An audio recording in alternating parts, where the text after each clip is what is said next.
Hey VC, it's Billy. Coming at you this time with a video response to Andy, audiophile. Well, he was audiophile 777. Now it's Andy's Vinyl Den. I think that's what it's called. I'm so terrible with names. But y'all know Andy. If you subscribe to my channel, I'm 100% sure you're subbed to Andy's. If not, on the rare occasion that you're not already subbed to Andy's channel, I'll leave the information in the box down here. Andy is a tremendous dude, extremely talented. He talks real light, real low. And he gives me a lot of shit too. Andy's one of my good friends, not only here on the YouTube vinyl community, but on Facebook and Instagram. And Andy always gives me a tremendous amount of shit, which I like, I dig. We go back and forth with each other, which is cool. But Andy has asked for his, I believe it's 200 subs. You're well over 200 now, Andy, I'm sure. Which congratulations on that, dude. Here's to many more. I know it's sometimes tough to keep up with, and that's, I want to apologize to everybody. I have not had any time these last couple weeks to respond, to watch any videos or respond. You guys know how it is, though. You know, everybody, we take our turns and ups and downs, and you know, real life kind of gets in the way, and other commitments and things, and that's kind of the thing with my job. It takes me away from time to time, keeps me busy, but then there's other times you guys get sick of seeing me. I'll make 3 videos in a day or something, you know. But anyhow, Andy has put on a contest for his 200 subs, and I had to enter this. I've been thinking about it for quite some time, but I wanted to get my entry in before it got too late. But I haven't had a chance to sit down and watch anybody's videos. So I wanted to throw mine together real quick. But he wanted 10 perfect albums. You know, your definition of a perfect album. And Andy kind of put his little spin on it there, just kind of a little sample in his video, in his introduction video. And he mentioned a bunch of albums that, you know, classic albums that all of us would probably show. So I decided to pull some of those out, like Meat Loaf, wonderful album, stellar album, spectacular album. But I'm not going to show that one because Andy already showed it, and I'm sure everybody will show it. But I couldn't narrow it down to 10, Andy. It was just it's just way too tough. So what I've done is I've put in a couple, I guess let's call them honorable mentions here. Not a couple, 5. So I did narrow down the finals to 10, but then I put in 5 honorable mentions. I'm just going to go through them real quick here. First honorable mention is Ryan Adams' Heartbreaker. I am fairly new to Ryan Adams. I wasn't really aware that he was even in Whiskeytown, even though I was a fan of Whiskeytown back in the day. My booking agent at the time, when I was in Nashville, turned me on to Whiskeytown, gave me their CD. Loved it, but I didn't get into Ryan Adams until just a few years ago, and this record is awesome. It's amazing. You know, songs like "Oh My Sweet Carolina," you know, "To Be Young," which is great. "Come Pick Me Up." There's so many great songs on here, but there were a couple that just left. I couldn't put it in the top 10. But what a brilliant singer-songwriter. That has kind of hints of a little bit of, I guess, Springsteen or Steve Earle, and I think that's kind of what attracts me to that, being a huge Springsteen and Steve Earle fan. And then y'all know I'm a country guy as well, and this is about as perfect of a country album of my generation can get, but I still couldn't put it in the top 10, believe it or not. Garth Brooks, "No Fences." What a brilliant album. I mean, were it not for Mr. Blue,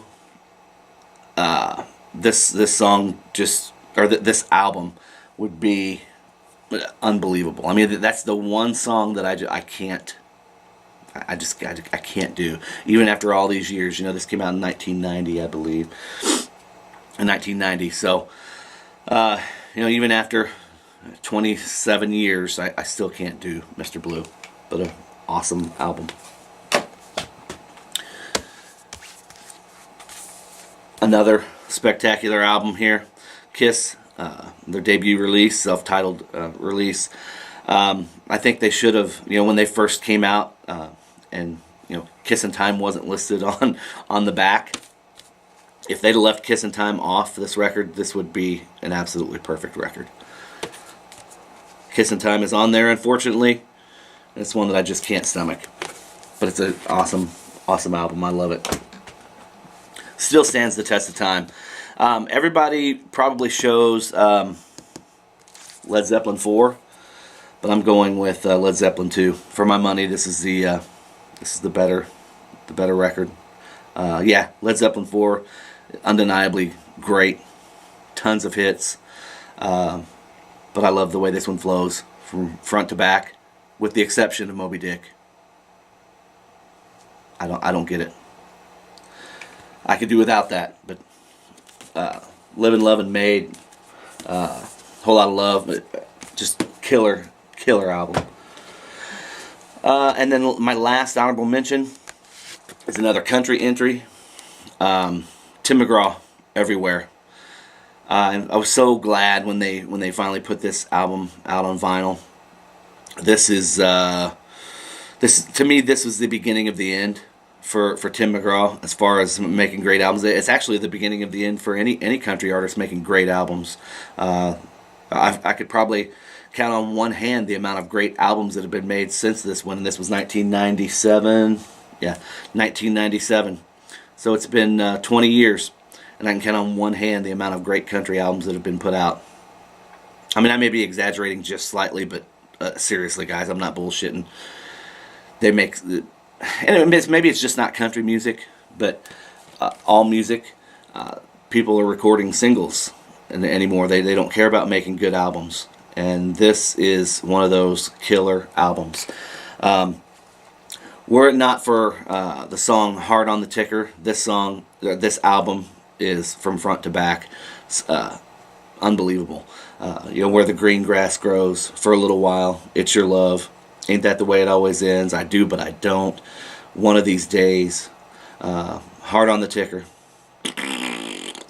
Everywhere, Just to See You Smile and You Just Get Better All the Time. So Hard on the Ticker, shit can that song, and this is one of the best country albums ever recorded.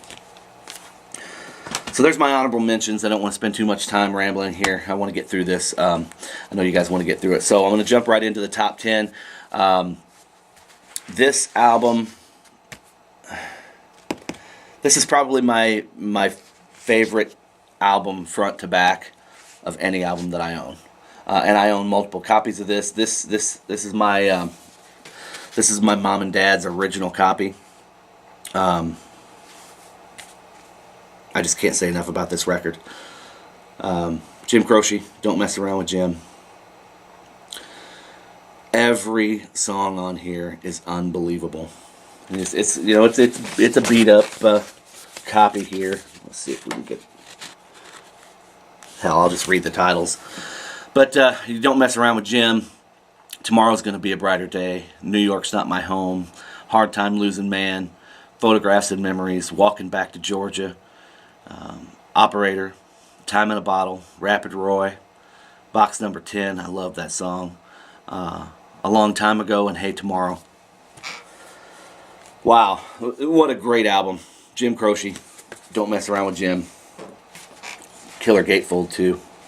All the, you know, it's so plain and simple, but yet so beautiful at the same time, you know, just you know, your lyrics, songwriting credits, production credits, things like that. I love all that kind of stuff.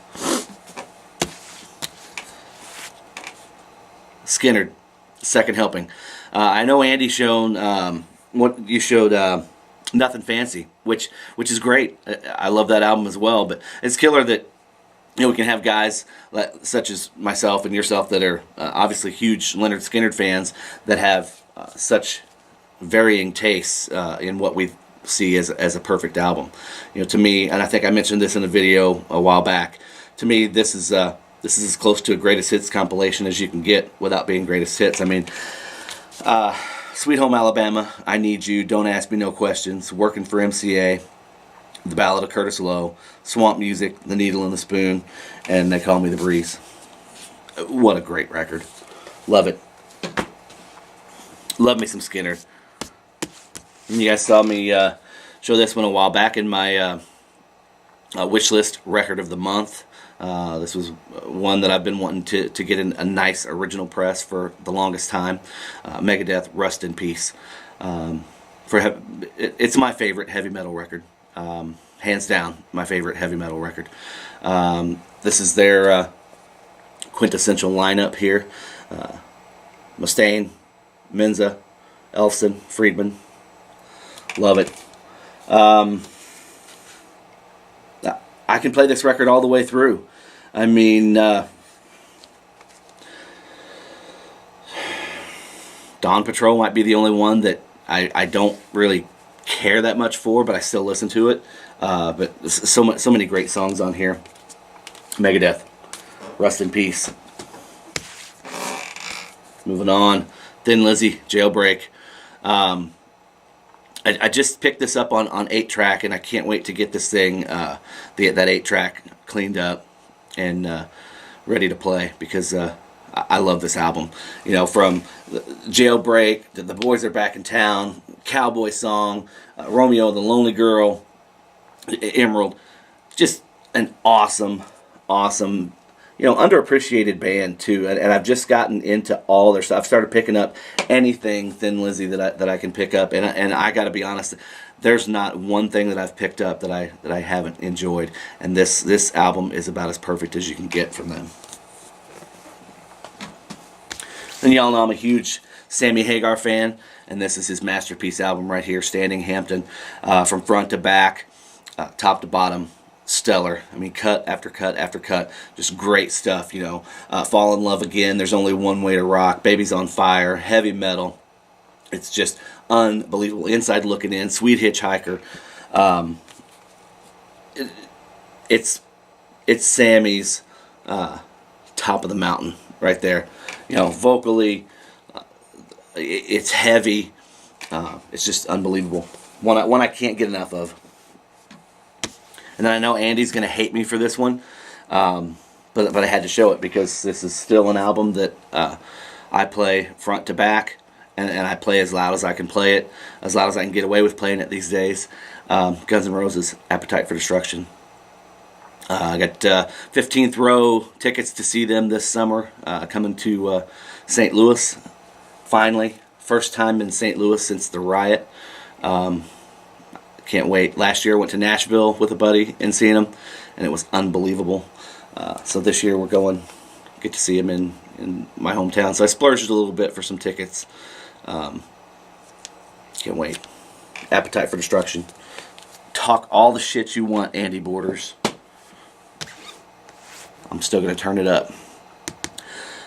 This one here is probably one that most of you won't agree with, but for me, this is Pink Floyd's best record. I know you guys are gonna probably go with Dark Side of the Moon or Metal, which great records. The Wall. But for me, this is the record that I can put on and play front to back, over and over. It's a masterpiece. I love this record. Wish You Were Here.